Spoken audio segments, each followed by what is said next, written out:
희망을 만들어가는 그런 복된 사회가 될 것을 기대합니다. 좀 앉아서 말씀드리도록 하겠습니다.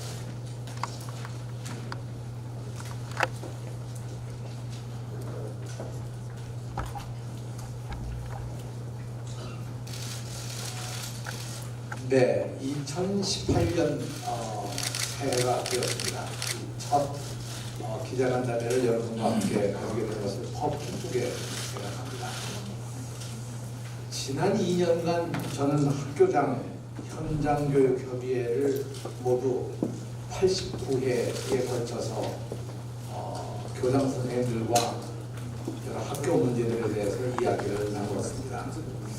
학부모들과의 간담회는 지난 2년간 77회에 걸쳐서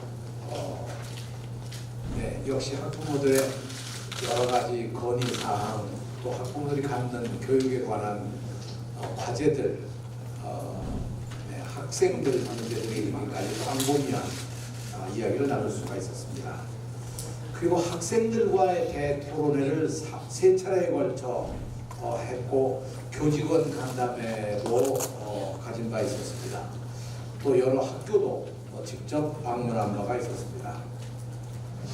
저는 교육을 담당해 오면서 우리 학생, 학부모, 교직원 이런 학교 교육에 관계한 여러 교육 가족들의 공통된 염원이 있다면 그것은 행복한 교육이었습니다.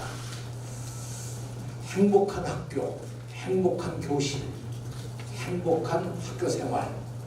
이 행복하다는 것, 그것이 가장 주된 관심사고 목표라고 하는 것을 확인할 수가 있었습니다. 이러한 그 행복한 학교, 행복한 교실, 행복한 생활, 이걸 위해서 역시 어떤 것이 가장 필요한 일일까? 그것은 바로 우리가 역시 주장해왔던 혁신학교, 혁신교육지구, 그리고 자유학년제, 계절방학, 꿈의 학교, 꿈의 대학 등 여러 가지 프로그램을 통해서 이런 행복한 염원들을 담아내려고 노력을 했습니다. 무엇보다 학생들이 정말 하고 싶어하는 게 뭘까? 그리고 학생들이 정말 잘할 수 있는 게 어떤 것일까? 그래서 학생들이 하고 싶은 일들을 할 수 있는 만큼 잘할 수 있도록 도와주는 것이 학교 교육이 아니겠느냐, 이런 관점에서 노력했습니다. 이제 남은 임기 동안도 더 세심하게 학생과 교사, 학부모의 뜻을 열심히 확인하고 이행해 나가도록 노력을 해서 정말로 행복한 학교를 만드는 데 최선을 다하도록 하겠습니다. 특히 교육의 기본이 되는 기초, 기본교육을 강화하고 학생이 자신의 진로와 적성을 스스로 확인하고 찾아가고 확인할 수 있는 교육을 통해서 학생들의 잠재력과 상상력을 길러내는데 초점을 맞추겠습니다. 그것은 결국 따뜻한 교육으로 교실을 채우는 일이라고 그렇게 생각합니다.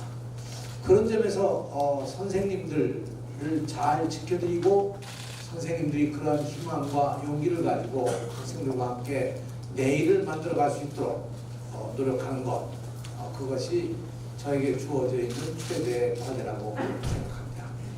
정말 따뜻한 교육으로 모든 교실을 채워나가도록 하겠습니다. 오늘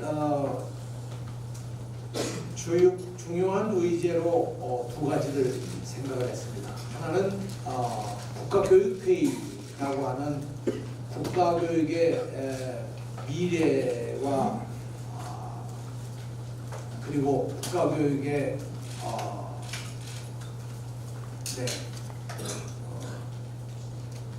좀 더 장기적인 관점에서 어떤 정책들을 세우냐는 것이 여러분 아시는 바로 국가교육회의입니다.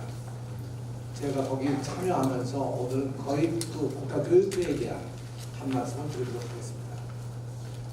국가교육회의는 21명의 위원으로 구성되어 있고 전국 시도교육감 협의회를 대표해서 제가 참여하고 있습니다.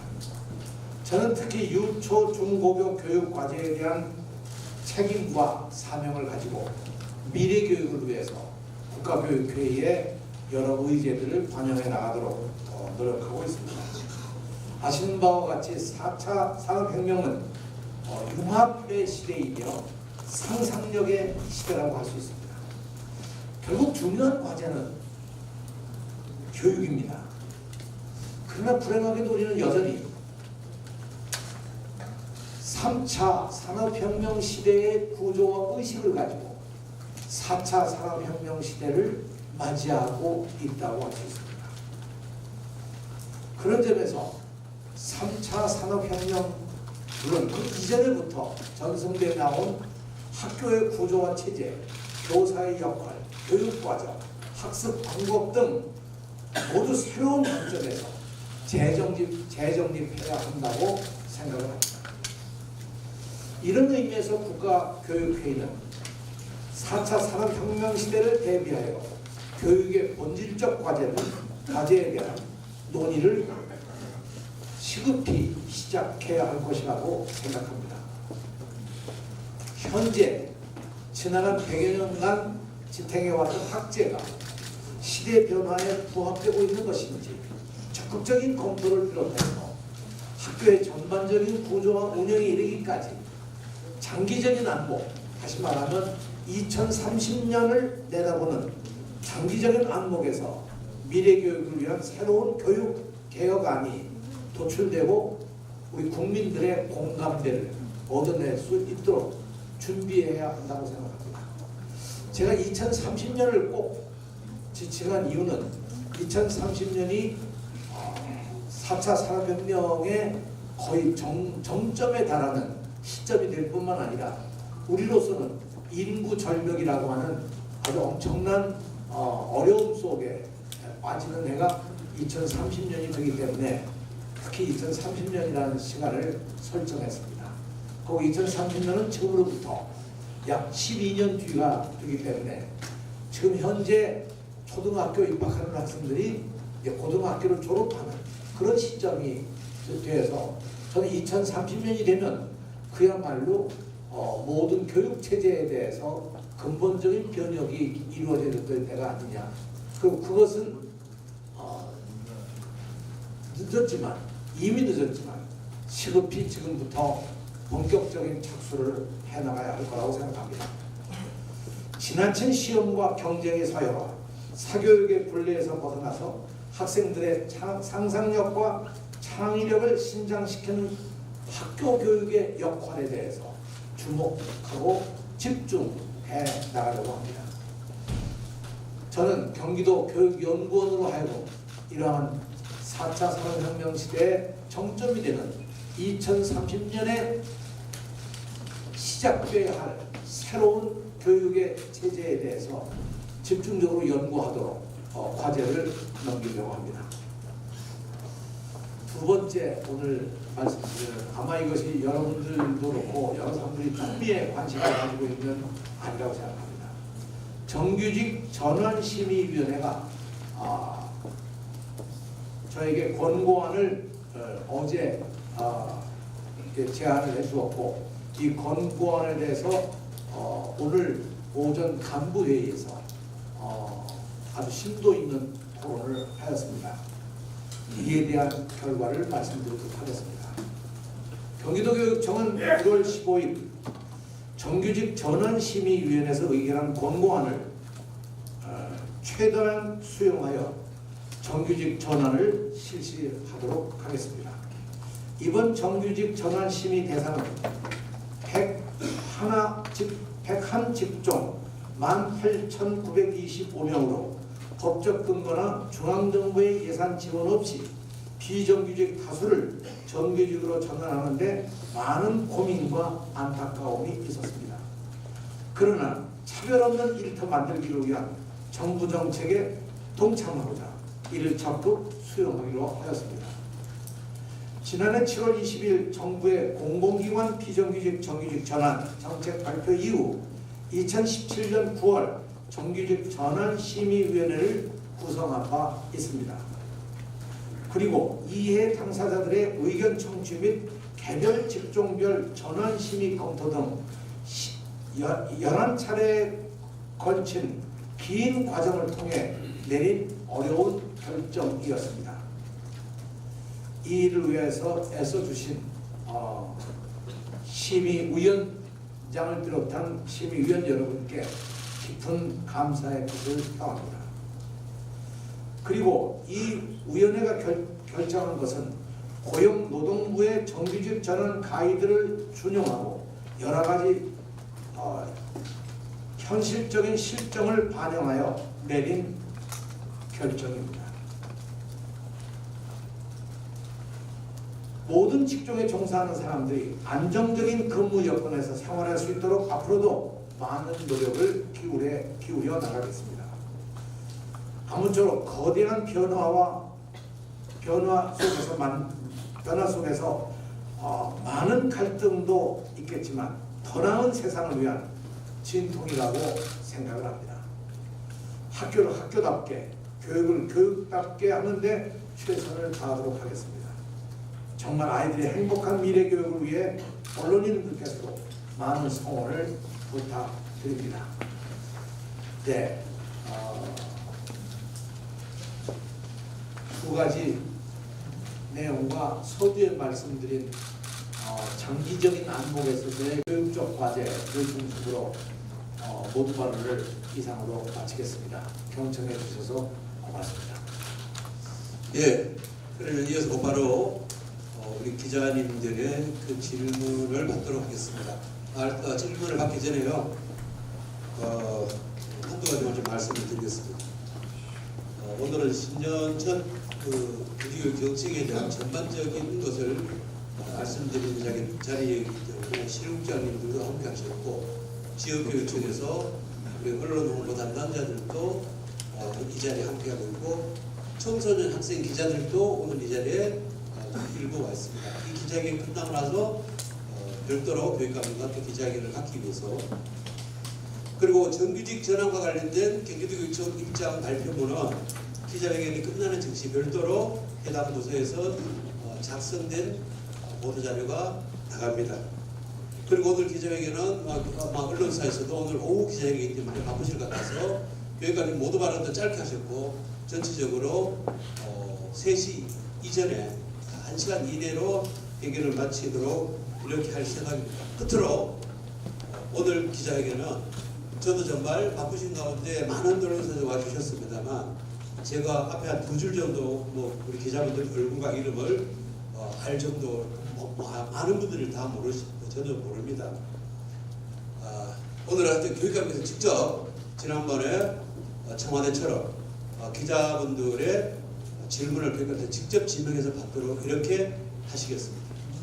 그럼 아까 우리 손대신 기자분들, 네, CBS 맨 먼저 손대신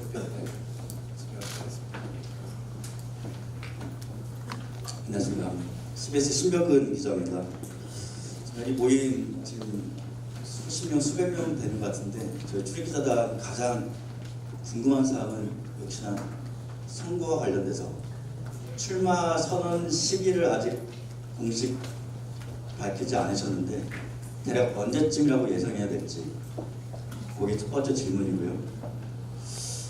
두 번째는 이것 역시도 선거와 무관하지 않을 것 같습니다. 감님, 우리 경기도 교육수장으로서 자사고 특목고 폐지와 관련돼서 숱하게 발언 많이 하셨는데, 이것 역시도 이번 선거 때 경쟁자로 나올 사람들의 그 후보군에 또 첨예한 대립각이 아닐까 생각되어지는데, 자사고 특목고 폐지와 관련돼서 감님 어떻게 생각하시는지 두 번째 질문이고, 마지막으로 정교조 합법화와 관련돼서도 또 첨예한 대립이 될 것 같습니다. 요 세 개 일단 좀 접수 부탁드리겠습니다. 네, 역시 예상했던 대로 네, 6월 13일 지방선거에 어떻게 거냐는 질문을 맨 먼저 해가지고 좀 네, 예상했던 질문이지만 먼저 말씀드리도록 하죠.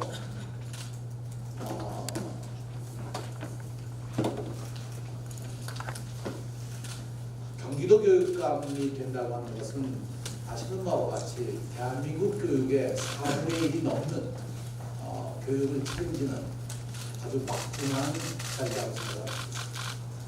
전국 학생의 27%를 넘게 차지하는 규모일 뿐만 아니라 교원 수로도 전국의 4분의 1이 넘는 11만 명의 교원이 있고 연간 예산도 15조라고 하는 막대한 예산을 집행하는 그런 기관의 네, 책임자이기 때문에 더욱 중요한 직제라고 생각합니다.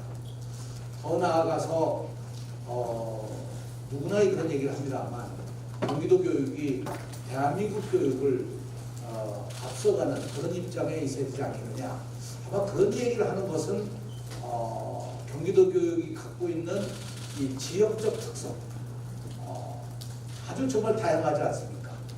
저 접경 지역으로부터 시작해서 산촌에 이르기까지 뭐 초대형의 이 동탄 신도시, 청교 신도시 같은 그런 초현대식의 신도시로부터 아주 이 대성동에 있는 조그마한 특별한 그런 학교에 이르기까지 정말 그 다양성에 있어서 어디도 비길 수가 없는 그런 엄청난 지역입니다.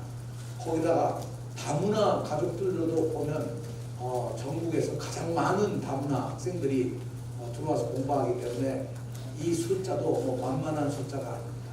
그런 의미에서 경기도 교육감이 되겠다고 결심하는 것은 그렇게 쉬운 일은 아니라고 생각합니다. 제가 이미 4년을 여기서 겪으면서 제가 경험한 것들을 토대로 생각한다면 정말 결심을 하고 나서는 것조차도 상당히 두렵고 어려운 결정의 과정이 필요하다고 생각합니다.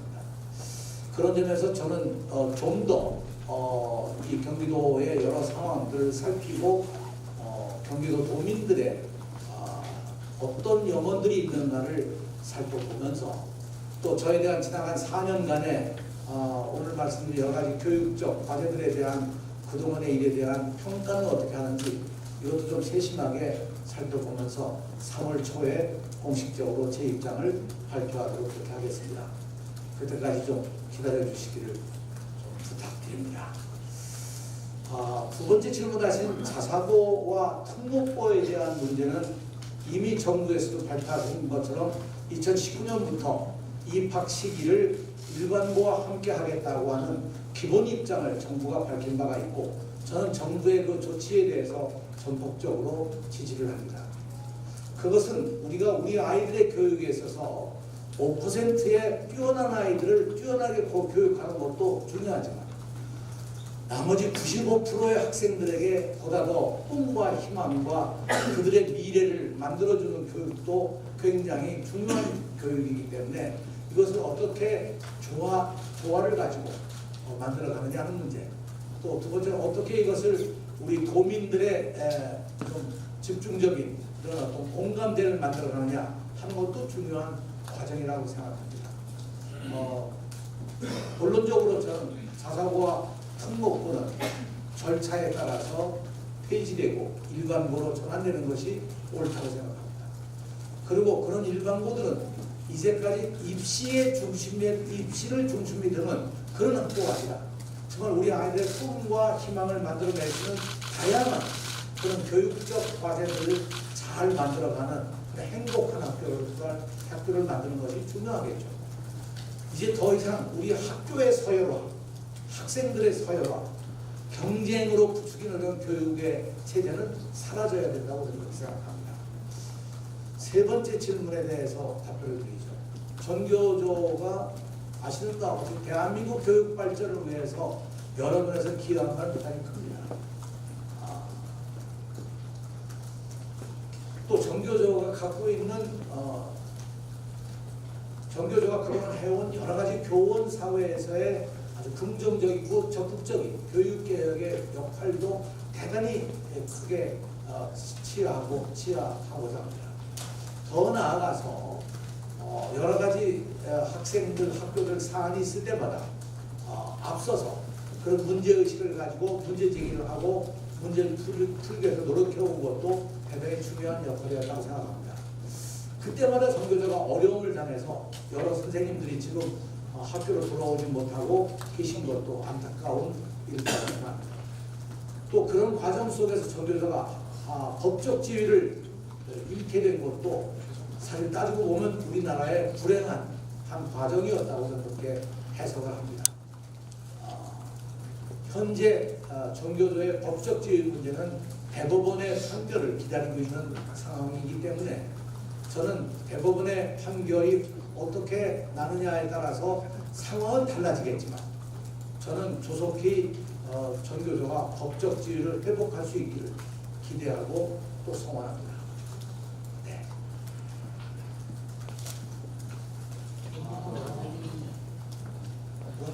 이번에 저 중앙에서 했으니까 이번엔 좀 오른쪽으로 한번 가겠습니다.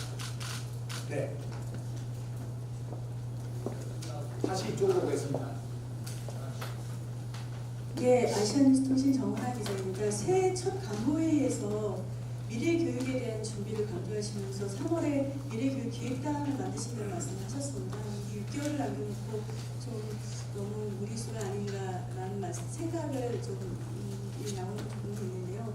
그 부분에 혹시 3월에 지금 공식적으로 출마의 의견을 밝히신다는 내용도 저기 말씀하셨는데 연결고리가 있는지, 그리고 미래 교육 기획단이 가지고 있는 의의를 한 가지 말씀해 주시면 감사하겠습니다. 네. 서두에 말씀드린 것과 같이 미래교육 기획단은 단순히 제 임기 중이나 혹은 다음 임기를 뜻하는 것이 아니고 정말 2030년을 바라보고 경기교육의 미래교육을 어떻게 설계하고 준비해 나갈 것이냐 하는 것이 과제이기 때문에 그 위원들의 구성부터 의제이기까지 좀 더 내부적인 논의와 과정이 필요하다고 생각을 합니다. 그래서 사실은 오늘 거기에 대한 구체적인 발표를 할까 했는데 이거는 다음 달로 네, 일정을 미루도록 하겠습니다.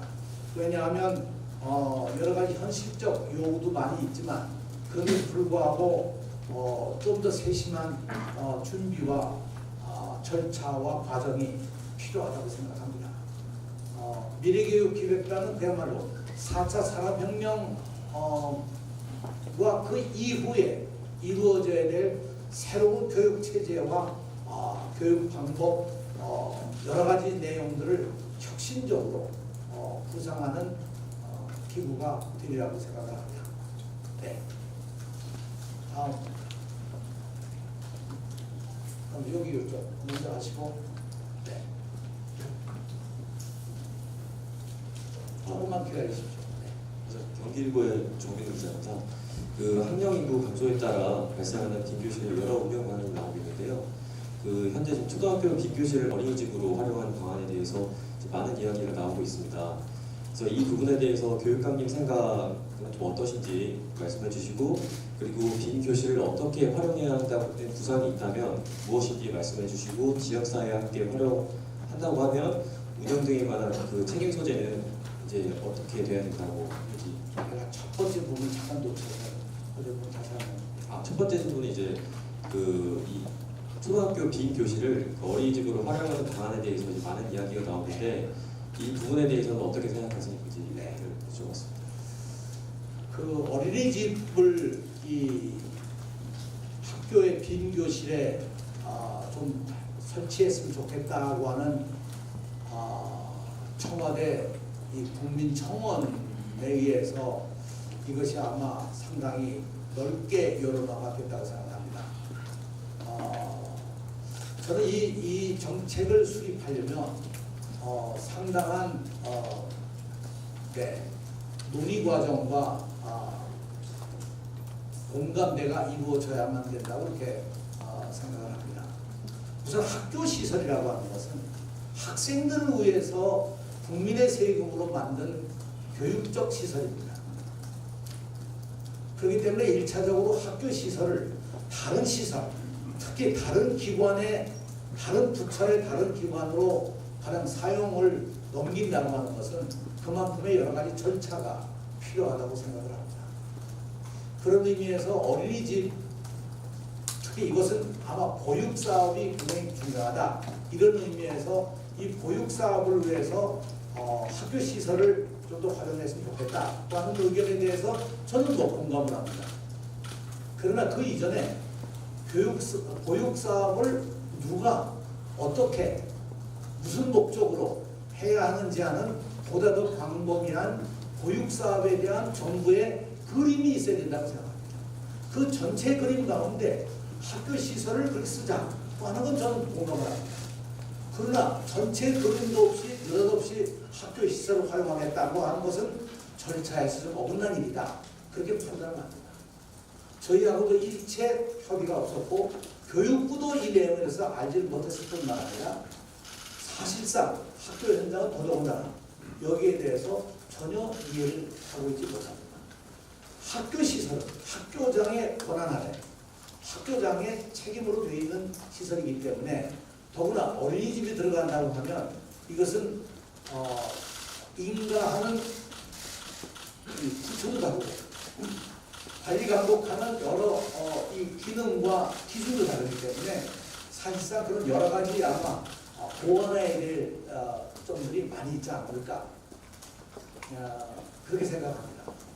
다만 전 국가가 지금 저출산 국가로서의 여러 가지 미래의 위기를 생각한다면 어떤 방법으로든 보육에 대해서 아기 엄마나 아기 부모들이 걱정 없이 아이들을 잘 길러갈 수 있도록 국가가 책임진다는 그런 관점에서 여러 가지 방향의 구체적인 안을 만들어갈 필요가 있다고 생각하고 우리 교육계에서도 그럴 필요가 있다면 적극적으로 여기에 참여하고 대안을 찾아 나갈 자세가 되어 있다는 것을 말씀드립니다.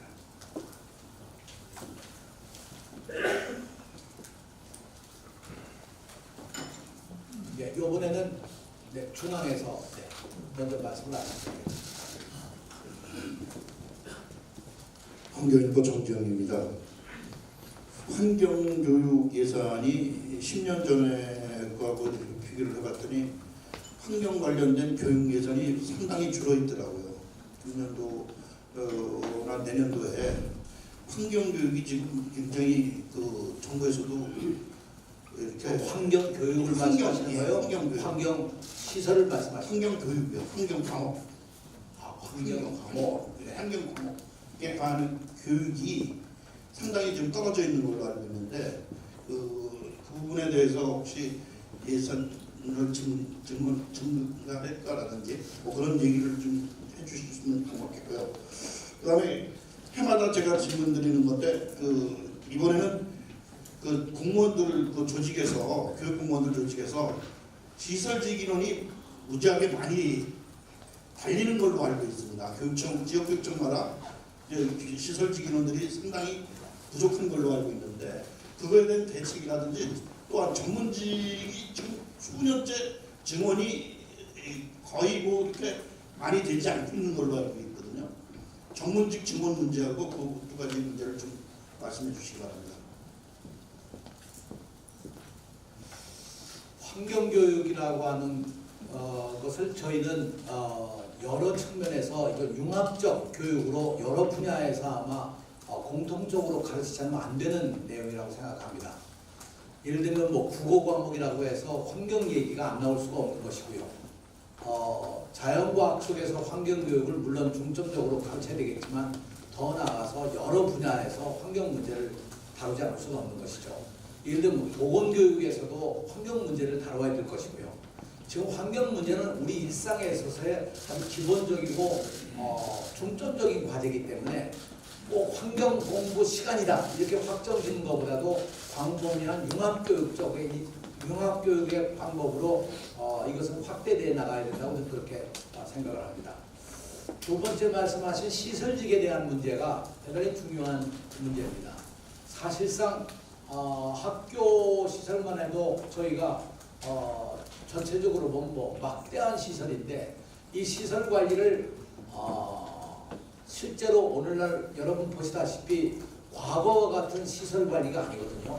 이 뭐 전기나 난방, 뭐 엘리베이터, 이 냉방 여러 가지 그런 데 이르기까지 사실은 기기로부터 여러 가지 내용들도 다 시설 관리 속에서 어려운 것이고 건물도 여러 양태로 새로운 양태로 건물을 건축하기 때문에 이에 대한 관리도 또 여러 가지 어려운 점이 있습니다. 그래서 저희는 정부 측과 얘기하고 국회로 논의해서 경기도 교육청도 시설관리공단을 별도로 설립해서 시설관리공단으로 하여금 본격적으로 전문적으로 시설관리하는 책임을 지도록 하자 이렇게 지금 계획을 하고 추진 중에 있습니다. 아시는 바와 같이 지방자치단체 가운데 행정을 맡고 있는 도나 시는 다 시설관리공단이 있습니다. 근데 우리 교육청은 지방자치단체이면서도 이런 그 시설관리공단을 만들 수 있는 그런 법에 그 예시에 교육청이 빠져 있습니다.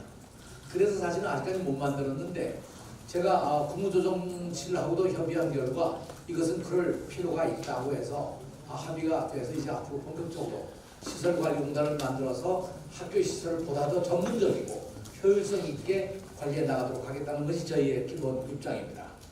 세 번째 말씀하신 전문직 문제가 사실은 그동안 과제였었습니다. 지방직 가운데서도 전문직 수가 너무 적다. 이 적다고 하는 것이 그냥 적은 것이 아니라 교육 규모에 비해 보면 서울이 가지고 있는 수에 비해서 거의 절반밖에 되질 않는 그런 현상이 우리 전문직의 수였습니다.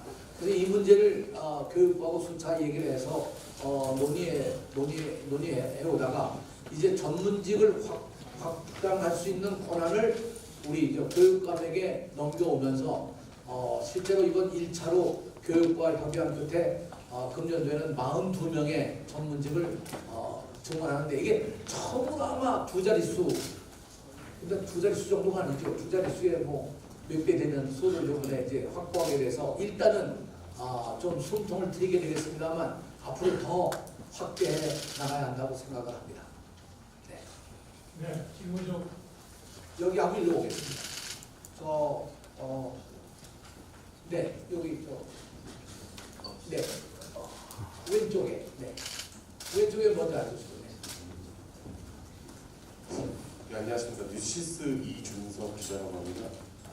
이번에 정규직 전환 심의 대상 130종의 18,925명 중에 절반 정도만 정규직 전환이 되는 걸로 전해 들었는데 그 정규직 전환이 안 되는 나머지 학교 비정규직 근로자분들은 어떤 방식으로 좀 나오는 것인지 지금 교육청 앞에도 비정규직 근로자 단체분들이 농동 중인데 이분들이 아마 이 결과를 전해 들으면은 좀 반발이 심할 것으로 예상되거든요. 좀 어떤 식으로 이분을 달래는지 그리고 이 지금 반 정도를 정규직 전환한다고 하면은 그래도 처우개선 등에 적지 않은 예산이 소요될 것으로 보이는데 혹시 대략적으로 뭐 예산이 얼마나 필요한지 좀 예상치가 있으신지 하고 이 예산들은 어떻게 추원하실 건지 여쭤보고 싶습니다. 우선 정규직 전환 심의위원회가 11차례 걸쳐서 심의할 때는 거기에 노동계를 대표하는 사람들도 들어와서 이 심의를 했기 때문에 그 3개 노조나 당사자들의 의견도 충분히 반영이 좀 됐다고 그렇게 판단을 합니다. 이 문제를 이 발표되고 나면 여러 가지 이 어려움이 있을 거라고 그렇게 예상을 왜 하시는지 모르겠습니다만 저는 그렇지 않을 거라고 저는 판단을 하고요. 이 내용은 이 간담회 끝난 다음에 드리는 그 보도자료를 통해서 좀 봐주시면 좋겠습니다. 가장 중요한 문제는 결국 이 경기도교육청이 갖고 있는 여러 가지 현실적 어려움도 있지만 국가가 정한 이 정규직, 비정규직에 대한 정규직 전환의 가장 중요한 개념은 첫째는 무기계약입니다. 그래서 우리는 무기계약이 될 수 있는 근로자에 대해서는 다 무기계약한 것이 원칙이었고요. 현재까지도 전체 규모로 본다면 전체 근로자들의 무기계약된 사람들이 우리가 85%가 넘습니다. 이번에도 실제로 정규직 심사를 하면서 우리가 여러 가지 면에서 논의를 했습니다. 예를 들면 교육부가 권고한 직종에 대해서는 어떻게 할 것이냐, 또 현행법상 전환 제외되는 사유가 되는 데 대해서는 어떻게 할 것이냐. 여기에서도 현행법상 제외가 된다 하더라도 이것은 반드시 피할 수 없이 꼭 필요한 일이기 때문에 법적 규정에도 불구하고 정규직이 돼야 된다. 한건 정규직이 돼야 된다는 것으로 저희들이 판단을 했고요. 가령 종료사업이라고 하는 것은 실제로 처음 시작할 단계부터 이것은 일정한 시점을 두고 시작을 했고 시작 지점으로부터 일정한 시점이 되면 종료되는 사업으로 규정되어 있는 것은 그 규정대로 가는 것이 옳지 않겠느냐, 그런 판단 아래 전반적으로 평가를 내리기 때문에 저희들은 가장 합리적인 판단을 전환심의위원회가 판단했다고 생각하고 전환심의위원회의 결정을 존중하고 그것을 수용해서 원칙적으로 진행하는 것으로 그렇게 결정했다는 걸 다시 한번 말씀드립니다. 여기서 예산에 대한 여러 가지 이 점도 전문적으로 예산팀이 물론 따져봤고요. 그러나 어제 심의가 끝나고 오늘 제가 이 공식적으로 발표하기 때문에 예산에 대한 구체적인 안은 여기서 말씀드리지 못하는 것을 양해해 주시기 바랍니다. 네.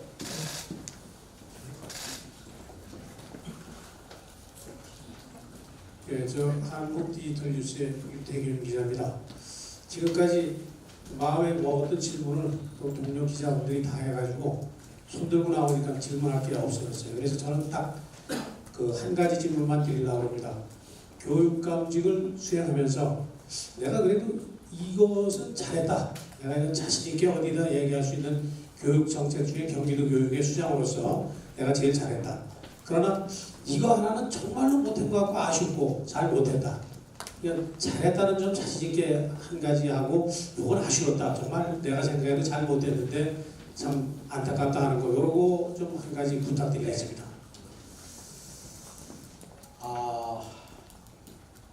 잘했다고 하는 부분은 글쎄 이게 이렇게 얘기하는 게 좋을지 잘 모르겠습니다만 저희 경기도교육청이 민원이 제일 많은 데입니다. 정말 민원의 수도 많고 복잡하고, 그런데 우리가 밖에 들어오는 입구에 있는 민원실에서 각종 민원을 받으면서 민원 처리를 하고 우리 각 부서에서 민원 처리를 하는데, 작년에는 저희가 민원 처리를 제일 잘한 기관으로 국무총리 표창을 받았습니다.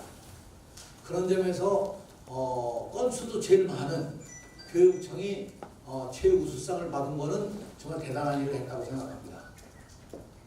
조금 유감스러운 것은 그때만큼 열심히 더 잘했는데 금년에 평가 나온 거는 최우수상에서 한 등급 떨어져가지고 우수상을 받아서 조금 그것은 좀 안타까운 생각이 들어갑니다.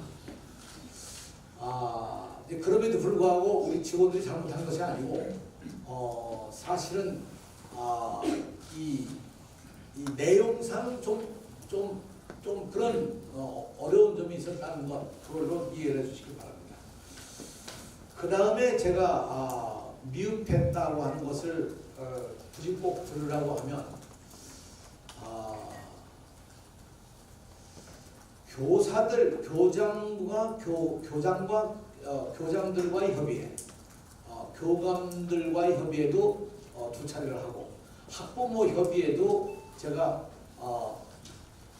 계속해서 2년간 계속해서 하고, 동시에 현장 협의회에서 시장 군수와 시도에 있는 시의원 또는 도의원 이런 분들하고 또 함께 현장 토론이라는 이런 토론에도 몇 차례 했습니다만 교사들과 충분한 토론을 못한 것은 조금이라도 좀 유감스러운 일이라고 생각합니다. 네, 교사들 수가 워낙 많아서 사실은 이 대규모로라도 어떻든 간에 각 지역별로 교사를 만날 수 있는 기회를 더 만들었어야 되는데 그걸 못 만들어서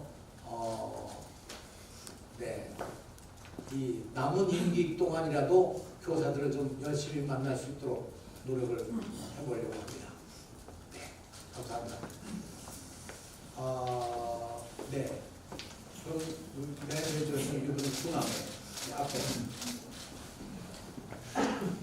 네, 기획관님 오늘 이렇게 만나게 돼서 영광이고요. 건강하시기 바랍니다. 이번에 박상곤 교육부 장관께서 영어 교육을 들고 나오셔가지고 김상훈 죄송합니다.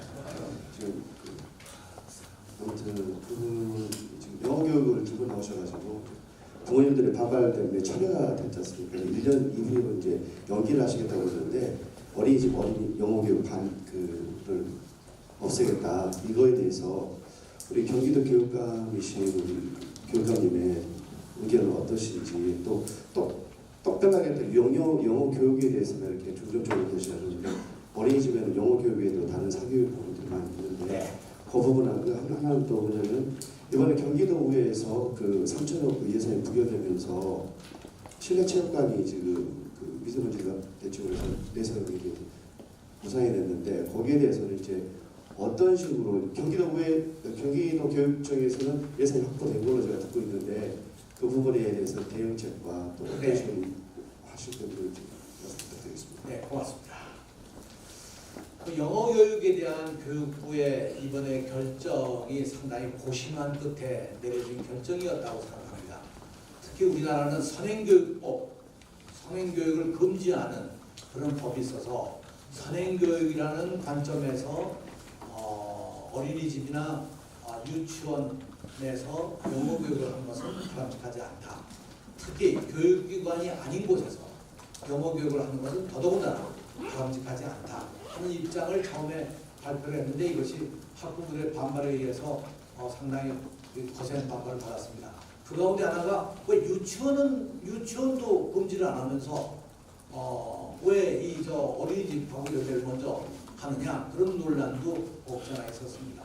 그래서 교육부가 이 국민적 공감대를 만들기 위해서 1년간 유예를 했습니다만 네, 지난주에 있었던 아시는 바와 같이 전국 지도교육감 협의회에서는 유치원의 선행금지법에 유치원도 선행금지법에 영어 교육을 하지 못하도록 규제를 해달라는 것을 만장일치로 의결을 해서 교육부에 건의한 바가 있습니다. 저도 그 입장을 공감합니다.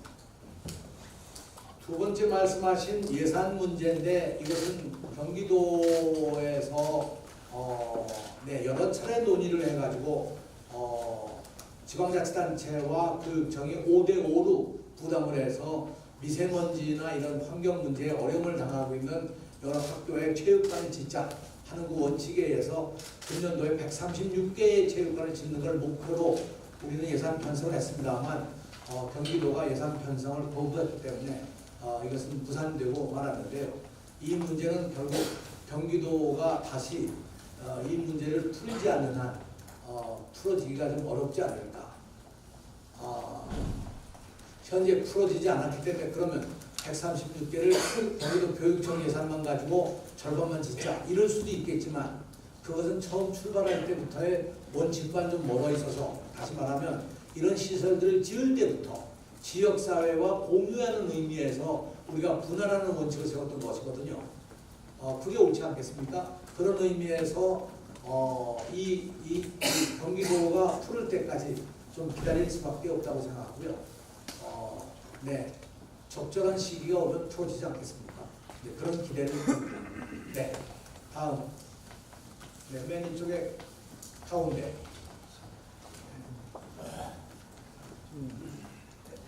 네, 한국스포츠경제 이상혁 기자입니다. 지금 경기도교육청 같은 경우는 학교뿐만 아니라 지역사회 연계한 교육을 많이 진행하고 있는데요. 지향을 하고 계시고요.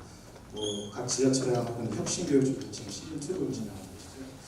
그런데 6월 같은 경우는 지방선거입니다. 지방선거라는 수장들이 각 지자체 수장들이 일부 혹은 다수가 바뀐다는 뜻이거든요. 그러면 과연 이 지역사회 연계한 교육인데 이런 각 지자체를 어떻게 정책을 일관성을 있게 이끌어 주실 건지 좀 말씀 좀 부탁드리겠습니다. 네, 중요한 지적을 해주셨습니다. 저희가 혁신교육지구를 지금 현재 31개 시군 가운데 15군데와 협의를 해서 MOU를 맺어 놓고 있기 때문에 이 MOU는 그 시하고만 협의한 게 아니고 도의회의 그 협정을 맺는 데 대한 도의회 동의까지 받았기 때문에 이건 시장이 바뀐다 하더라도 여전히 계속될 수 있으리라고 생각하고 계속돼야 한다고 생각을 합니다. 첫 번째 말씀하신 거에 사업 가운데 하나는 시와 함께하는 우리 마을교육의 일환으로서 마을교육 공동체 사업에 꿈의 학교를 하고 있는데 이 꿈의 학교에 상당한 부분의 예산을 지방자치단체가 부담을 해오고 있습니다. 이것도 시장님들의 의견만이 아니고 시의회의 동의를 받아서 우리가 진행하고 있기 때문에 이 문제도 크게 동요되지는 않으리라고 생각하고요. 무엇보다 중요한 것은 우리 학생들이 만족하고 지역민들이 정말 즐거워하면 좋지 않겠습니까? 근데 꿈의 학교의 만족도는 대단히 높고 네, 지역에서의 그 호응도도 굉장히 좋습니다. 이번에 꿈의 학교를 설치하기 위해서 각 시별로 꿈의 학교 2018년도에 대한 사업 설명회를 하는데 보통 지역마다 한 500명 넘게 이 참여자들이 있어서 그런 열정이 있다면 지금 말씀하신 바와 같이 우리가 마을 학교를 운영해 나가는데 큰 어려움은 없을 것이다 이렇게 예상하고 있습니다. 네, 다음. 네, 말씀하시죠.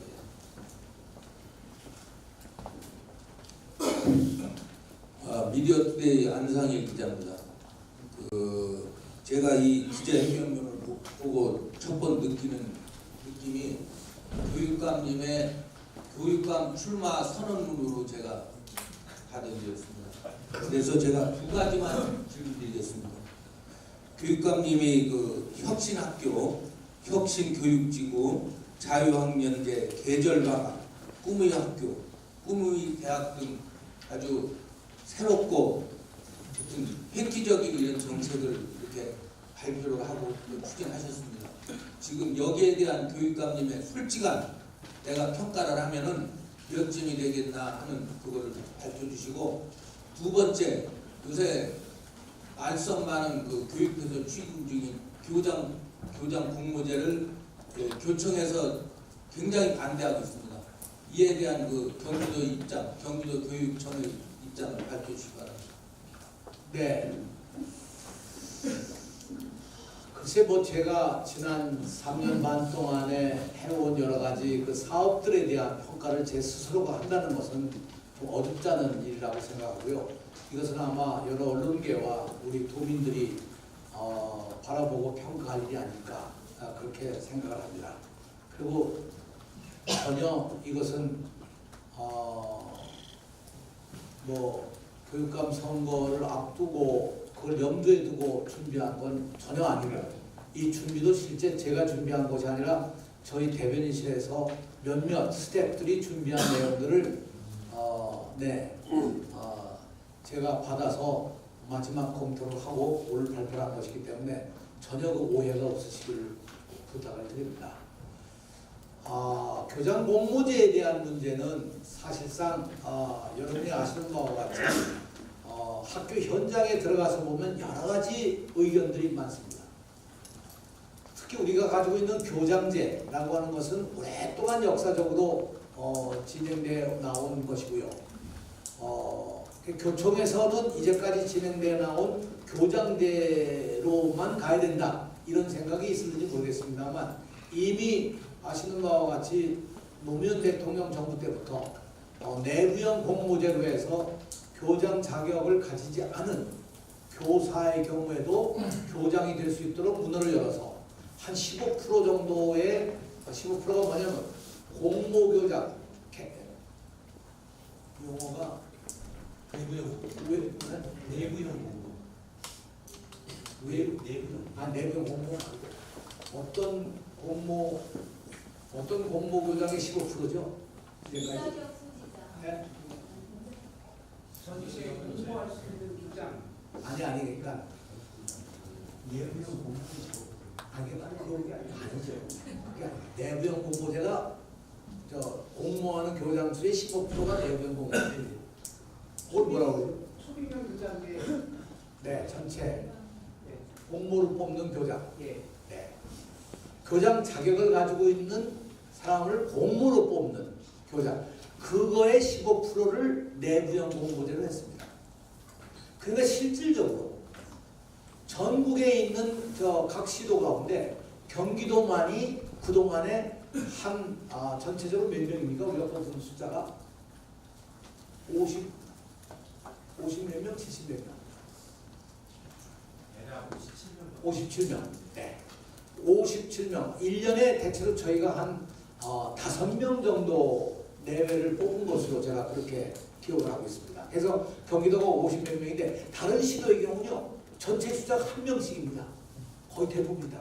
그러니까 실제 내부형 공모로 해서 뽑는데 일반 공모의 15%라는 걸 제외를 하니까 실제 내부형 공모 자격을 가지지 않은 공모로 뽑히는 사람 수가 1명 또는 0명입니다. 지난 10년 동안.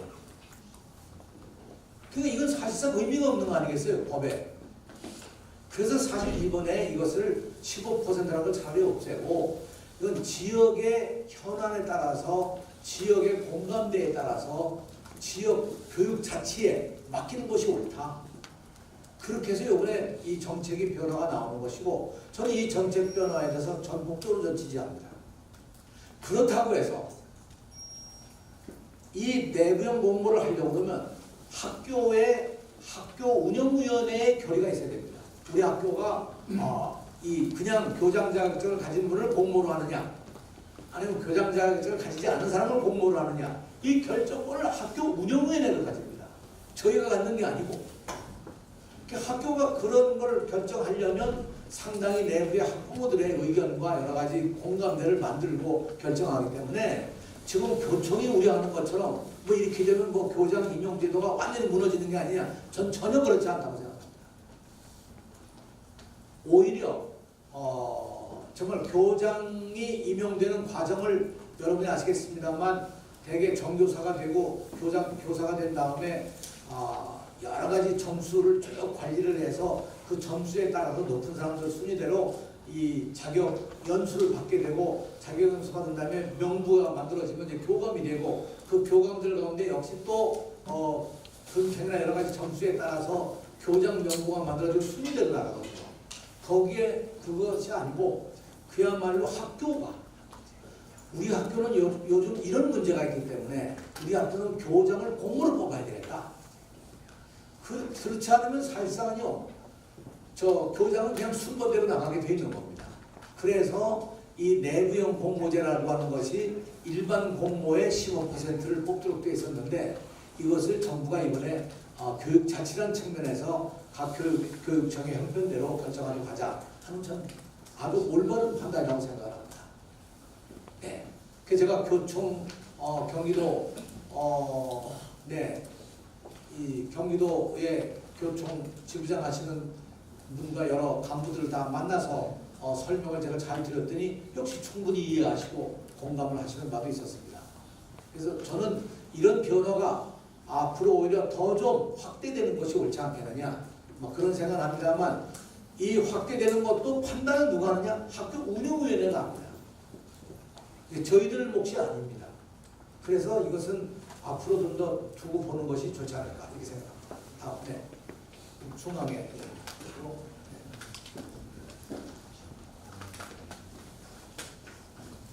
네, 대구교와의 이균 기자입니다. 경기도 교육이 많이 변했습니다. 전임 김상곤 교육감으로 시작한 혁신교육에 그 다음에 이재정 교육감이 이어서 지금 3년 6개월이 지내왔거든요. 그런데 그 혁신이라는 이 개념들이 지금 그 발표 6개월 후면 아까 지적한 대로 교육감이 바뀔 수도 있습니다. 그러면은 이 많이 변한 만큼 만에 하나 교육감이 바뀌었을 때 이 지금까지 해온 이런 그 혁신 교육의 지속 여부가 어떻게 될지 전망을 듣고 싶습니다. 네, 혁신교육은 현재 경기도에서부터 시작이 돼서 경기도의 혁신학교가 현재 약 한 전체 학교 수의 한 26% 정도가 됩니다. 그런 점에서 경기도에 이미 혁신학교는 뿌리를 내렸기 때문에 어떤 교육감이 오더라도 이 정책을 폐기하거나 중단하거나 축소시킬 수는 없을 거라고 저는 그렇게 확신을 합니다. 두 번째, 문재인 대통령의 교육 공약이나 교육 정책에서도 알 수 있는 바와 같이 혁신학교는 이제 전국적으로 파급돼야 되고 확대돼야 된다고 하는 것이 이 문재인 정부의 기본 정책입니다. 그런 점에서 저는 이 혁신학교, 혁신교육이라고 하는 것이 정말 미래교육으로서 우리 학생들에게 반드시 지켜져야 될 것이라고 생각하고 절대 흔들림이 없을 거라고 저는 그렇게 확신을 합니다. 네. 자, 지금 3시가 다 돼가는데요. 맨 왼쪽 여기도 네. 네, 한두 분만 더 받고 어쨌든 마치도록 네. 하시죠. 저맨 뒤쪽. 네, 안녕하십니까. 경기방송 문대호 기자입니다. 사실 그 101개 직종이라는 우리 무기계약직들이 있기까지 그 학교에서 필요해서 만들어지기도 했고 또 지자체가 필요해서 만들어지기도 했고 뭐 교육청이 필요해서 만들어지기도 했고 그래서 하다 보니까 이분들 자체는 지금 자기들이 일하는 이 직종 자체가 교육에 정말 필요한 직종이다 이런 생각을 하고 계실 거예요. 근데 이제 101개 직종에서 이제 정규직 전환 몇 개 직종을 이제 선택을 하셨는데 잠깐 언급하셨습니다만은 이 기준 법적 규정에 맞느냐 아니면 뭐 사업이 종료되는 것도 같다 이렇게 하지만 이분들이 납득할 수 있는 그 교육감님이 생각하시는 그 기준 그리고 이제 심의위원회에서 했던 이 기준 그걸 좀 이제 말씀 좀 해주셨으면 좋겠고요. 워낙 이제 순서가 안 되다 보니까 질문 추가 하나 더 하겠습니다. 국가교육위원회에 이제 참석을 하시게 됩니다. 당연직으로. 여기서 이제 많은 논의를 하시겠는데 교육감님께서 생각하시는 물론 이제 의견은 서로 공유하겠습니다만은 교육감님께서 생각하시는 이제 학제 개편안 있으면 좀 얘기 좀 해주셨으면 좋겠습니다. 네, 우선 첫 번째 질문해 주신 이제 지금 전환이라는 것이 이제 기간제 또는 시간제에서 무기계약이 된다는 걸 얘기하는 겁니다. 이 전환심의위원회가 판단하는 것은 여러 가지 정부의 기준 또 경기도 교육청이 그동안 지켜왔던 일정한 정도의 기준 그리고 사업 내용에 있어서의 지속성과 이 여러 가지 그 내용 이걸 종합적으로 판단한 거기 때문에 저는 대단히 합리적으로 누구나 납득할 수 있는 것이라고 생각을 합니다. 물론 당사자의 경우가 되면 상당히 어려움은 있겠지만 그런 경우는 앞으로 우리 경기도교육청으로서는 여러 가지 방법을 처우 개선이라든가 또는 근무 형태를 좀 더 개선한다든가 그런 여러 가지 근로 환경과 처우를 좀 더 개선해 나갈 그런 계획도 있고요. 그렇기 때문에 이번에 일단 결정되는 이것은 노동조합도 그렇고 본인도 그렇고 가능하면 승복하고 이것을 앞으로의 교육적 측면에서 어떻게 더 발전시켜 나가느냐를 좀 더 연구하고 노력해야 될 과제가 아닐까 그렇게 생각을 합니다. 두 번째 질문해 주신 학제 개편입니다. 학제 개편은요. 네. 저는 이게 국가교육회에서 이것을 심의하게 될지 논의하게 될지 모릅니다. 단 저는 문제 제기를 좀 큰 틀에서 한 것이죠. 왜냐하면 지금의 학제라는 것이 과거 100년간 지켜온 학제 아니겠습니까? 그렇죠? 그러면 이런 학제가 과연 4차 산업혁명 100년이 지난 오늘날 이렇게 엄청난 변혁의 시대에 정말 맞는 거냐 하는 문제 하나. 두 번째, 우리 아이들의 성장 속도. 그러니까 과거와 전혀 다릅니다. 가령 지금 초등학교 한 4, 5학년 학생이 과거의 중학교 1, 2학년 정도의 수준으로 성장 속도가 빠르거든요. 이것이 어떤 의미에서 보면 학교 교육만이 아니고 뭐 여러 가지 미디어를 통해서 나오는 교육, 심지어는 여러 가지 사회교육 이런 여러 가지 것들이 포함되어 있다고 생각해서 그런 여러 가지 발전 속도를 생각한다면 지금과 같이 100년 동안의 학제라는 걸 그대로 지켜가는 것이 과연 옳겠느냐. 그걸 뭐 내년 후년 금방 바꾸다면 문제가 있겠지만 저도 2030년을 내다보고는 다시 말하면 내년도부터 초등학교에 들어갈 아이들에게는 2030년도에 꿈꾸는 새로운 시대에 어떤 맞는 교육을 해줘야 그 아이들을 건강하게 국가가 책임지는 교육을 해줄 것이 아닌가. 그래서 저는 오늘 제가 여러 가지 구체적인 안도 가지고 있습니다만 그런 걸 미리 발표하기보다 이것을 좀 더 세심하게 우리 모두가 다 공론화를 해가지고 만들어 가야 된다는 거죠. 여러분 생각해 보세요. 당장 앞으로 5년만 돼도 엄청난 로봇의 지배 시대가 올 겁니다. 10년이 지나면 예를 들어서 여러 미래학자들 얘기로는 오늘날 최고의 직종이라고 얘기하는 의사의 직종도 사라질 가능성이 많습니다. 의사보다 훨씬 유능한 닥터 왓슨 같은 이 인공지능에 의한 의사가 출현할 가능성이 대단히 높습니다. 그럼 그런 시대를 준비한다면 지금 이 시대에 우리 아들을 의사 만들기 위해서 수능시험 열심히 준비해가지고 대학 보내가지고 서울대학 합격했는데 수시에 이거 의사가 아니니까 수시도 포기하고 다른 데 의과대학 가고 이런 난리법석을 피는 시대는 이제 사라지지 않겠습니까? 그럼 저는 지금 적어도 2030년을 내다보는 장기적 안목의 이 교육개혁안이 난 성안이 되고 이것이 국민적 공감대를 만들어야 된다. 저는 헌법 개정보다 더 중요하다고 생각합니다. 그런 의미에서 국가교육회의가 이번에 이런 의제들을 담아서 미래에 대한 적어도 분명한 그림을 그려주는 것이 미래 세대들을 위한 일이 아닐까. 또 그렇게 되는 것이 우리 아이들을 위해서 국가를 위해서 사회를 위해서 건강한 교육이 되리라고 이렇게 생각합니다. 네. 두 분이 손을 드셨는데 마지막으로 두 분 다 함께 질문하고 답변 드리는 걸로 끝을 내도록 그렇게 하겠습니다. 네, 왼쪽부터 먼저 하겠습니다. 네, 안녕하십니까. 성남시에서 온 성남시군의 허진구라고 합니다. 조금 전에 잘 지명했네요. 지역 지문에서 조금 전에 이재정 교육관님께서 행복한 교실, 행복한 학교, 행복한 생활로 행복한 교육이 영원이라고 강조를 하셨습니다. 그럼 여기에서 이 행복함이 이루어지려고 한다고 하면 학교에서는 선생님이 행복해야 된다고 저는 생각합니다. 우선 그러면 그 경기도 교육청에서는 그 선생님이 행복하기 위한 그 프로그램을 현재 진행을 하고 있는 것이 있는지 또는 앞으로 또 시행 예정이 있는지 혹시 궁금합니다. 네, 고맙습니다. 그 학생들에게 제가 물어봤습니다.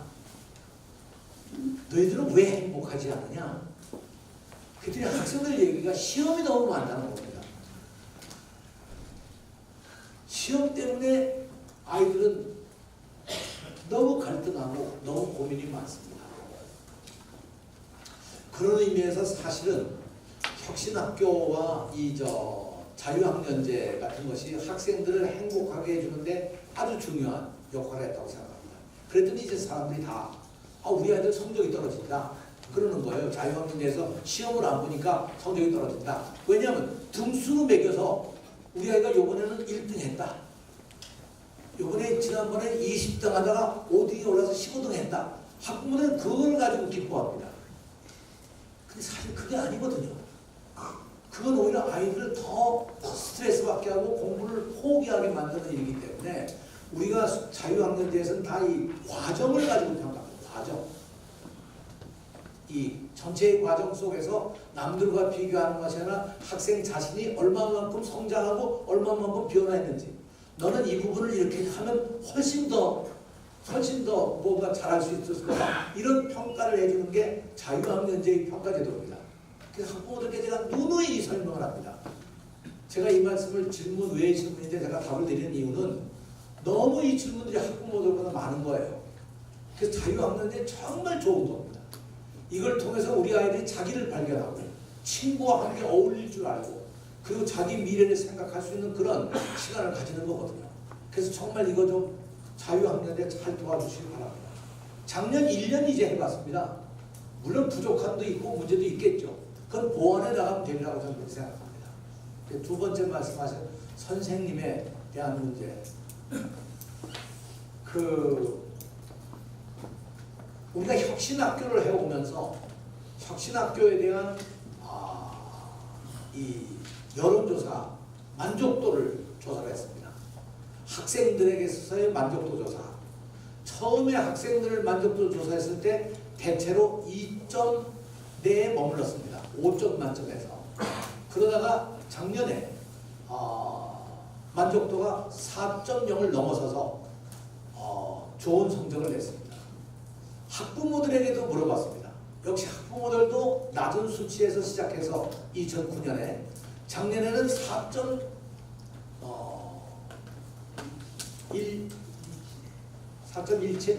네, 고맙습니다. 학생들은 4.16, 4.14, 학생들은 4.14, 학부모는 4.16. 그런데 교사들의 만족도는 최고로 높아져가지고 4.67을 기록했습니다. 저는 이것이 선생님들의 행복이 아닙니까? 선생님들이 혁신교육을 하면서 만족감을 얻었다는 건 자기 자신에 대한 어떤 자부심과 이런 걸 받았다고 생각해서 혁신교육이 좀 더 확대되면 저는 선생님들이 더 행복해질 수 있지 않을까 하는 게 하나고요. 두 번째, 선생님들 가운데 역시 여러 가지 문제가 있는 분들이 많습니다. 우울증을 앓는 분들도 있고 여러 가지 고민이 많은 스트레스 받는 분들이 많아서 이분들을 위한 우리가 위기교사 지원단을 금년부터 만들어서 선생님들 직접 도와드리고 선생님들을 지켜드릴 수 있는 그런 역할을 우리가 적극적으로 해나가자. 그래서 지금 말씀하신 것처럼 선생님들이 건강하고 선생님들이 행복해야 아이들을 가르칠 수 있는 거 아니겠습니까? 마지막으로는 교사에 대한 평가 시스템, 평가 제도를 좀 더 바꾸어서 선생님들이 어떤 스트레스를 받는 평가가 아니라 선생님들도 함께 만족할 수 있는 그런 시스템. 저희가 지금 연구하는 것은 선생님들을 자기 스스로가 평가하는 시스템, 자기를 스스로 평가해서 내놓은 시스템이 제일 잘 되어 있는 나라가 영국입니다. 영국의 시스템들을 갖다 놓고 우리가 평가를 해보면 역시 그런 면에서 한국이 앞서가고 있기 때문에 선생님들 스스로가 자기를 평가해서 할 수 있는 그런 시스템도 도입함으로 해서 선생님들을 행복하게 해드리도록 노력을 하겠습니다. 마지막. 제가 마지막으로 마이크를 잡았습니다. KSB 뉴스 김종욱입니다. 마지막 질문은 경기도교육청의 대언론 정책에 대해서 좀 두 가지만 질문드리겠습니다. 첫 번째는 이런 정례적인 기자회견이 아니라 수시로 하는 기자회견에서 특정 기자한테만 안내 메일이 가서 대다수 기자들에게 취재 기회가 조금 보장이 안 되는데 그 부분에 개선점은 없는지 하고, 또 하나는 개선점은 뭐 보내드려야 개선점이죠, 그죠? 네네 맞습니다. 네. 그래서 여기 언제나 연락하면서 내 리스트가 이거니까 이거 보내라 이렇게 얘기하시면 아마 꼭 보내드릴 겁니다. 참고로 도대천하고 저희 사무실이 제일 가깝습니다. 그래요? 네, 그런데 연락이 미안합니다. 네. 두 번째 질문 드리겠습니다. 2017년에 잘 아시겠지만 저희 기자 언론사나 아니면 언론 단체에서 청소년 기자단을 운영하고 있습니다. 매년 운영하는데 2017년에 경기도에서 일선 학교로 공문이 나갔습니다. 누가 나갔냐면 청소년 기자단에 대한 봉사 점수를 인정하지 말아라.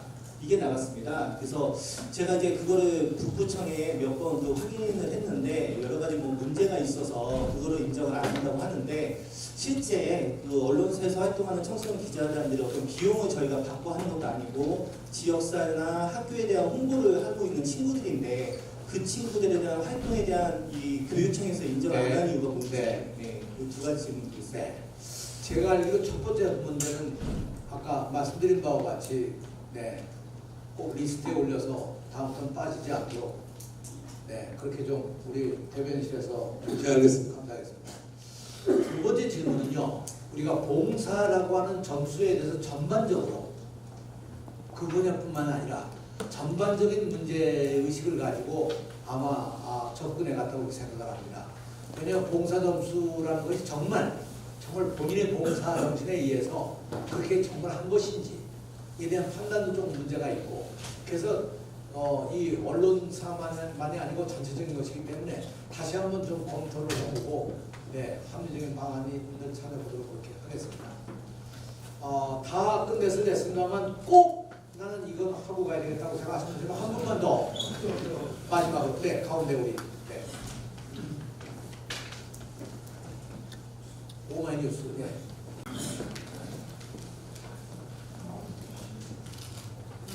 제가 일어나서 했으면 좋겠는데요. 제가 키가 중간 키 정도 되기 때문에 제가 일어나면 되게 가립니다. 그냥 앉아서 하겠습니다. 지금 교육감님 4년여가 다 좀 지나가고 있는데요. 계속 관통하는 철학이 학생 스스로 정신이었다 이렇게 생각이 됩니다. 이번에 신년사에서도 학생 스스로 삶의 의미와 가치를 발견하고 이렇게 언급을 하셨고요. 학교 밖에서는 지금 꿈의 학교와 꿈의 대학 이런 활동을 통해서 어느 정도 좀 실현이 됐다고 어쨌든 생각이 됩니다. 그렇다면 중요한 건 어쨌든 공교육의 수장이시니까요. 공교육 안에서 학생 스스로 정신이 어떻게 실현했나 이제 임기가 다 지나가야 될 시기이기 때문에 성과를 꼭 집어서 말하기 좀 힘든 면이 있겠지만 구체적으로 어떤 정책으로 학생 스스로 정신을 실현했고 앞으로 어떻게 이 정신을 좀 더 펼쳐나갈 것인지 답변 부탁드리겠습니다. 사실 우리가 흔히 얘기하는 창의력 개발이라는 얘기를 많이 하고 지금 우리가 창의 교육을 해야 한다고 얘기를 하고 있는데 창의 교육의 가장 중요한 건 자기 스스로 하는 거거든요. 그리고 자기 스스로 할 때 이제까지 생각하는 것과는 다른 생각을 가질 수 있도록 하는 것이 가장 중요한데 그러려면 결국 가장 중요한 것이 수업 방법을 바꾸는 수밖에 없다고 생각합니다. 선생님의 강의를 수업을 일방적으로 듣고 적고 그걸 외워서 시험 보는 것이 아니라 같이 토론하면서 어떤 주제에 대한 토론을 하면서 그 토론한 내용을 가지고 서로 의견들을 나누는 내 생각과 저런 학생들이 다른 의견을 가지고 있다 하는 생각을 가지는 건 굉장히 중요하다고 생각합니다. 또 하나는 우리가 흔히 얘기하는 프로젝트 수업 같은 것도 어떤 주제를 가지고 그걸 계획적으로 연구해서 조사 연구하고 그걸 발표문을 자기들이 만들어서 발표하는 발표력, 자기 표현력을 기르는 건 역시 두 번째 가장 중요한 하나의 자기 스스로의 교육 방법이라고 생각합니다. 그래서 저는 이 앞으로의 교육에 있어서 중요한 이 앞서 말씀드린 두 가지에다가 세 번째 더 중요한 것은 결국 그렇게 하고 싶다라고 하는 어떤 동기를 학교가 어떻게 만들어주느냐. 동기를 만들어주는 것이 학습자에게 주는 굉장히 중요한 문제라고 생각합니다. 그래서 선생님이 학생이 어떤 문제를 제기했을 때 그 문제를 풀기 위해서 노력을 하고 하는 것을 끝까지 지켜보는 것이 중요하지 그 아이 보고 야 답은 이거야 이러는 건 아무 의미가 좀 없다고 생각해요. 그런 의미에서 동기를 끊임없이 주는 것 대단히 중요한 교육적 방법이 아닐까. 그런 면에서 앞으로도 저희는 열심히 노력하도록 그렇게 하겠습니다. 오늘 1시간 넘게 여러분 고맙습니다. 네, 바쁜 1월 총선입니다. 많은 언론사에서 관심을 가지고 경기교육 취재를 주신 데 대하여 감사를 드립니다. 그동안 경기교육이 걸어온 길이 대한민국 혁신교육을 이끌어온 길이었습니다. 2018년도 우리 경기 언론들과 함께 경기 혁신 교육을 계속 걸어갈 수 있기를 소망하겠습니다. 이상으로 마치겠습니다. 고맙습니다. 네, 감사합니다.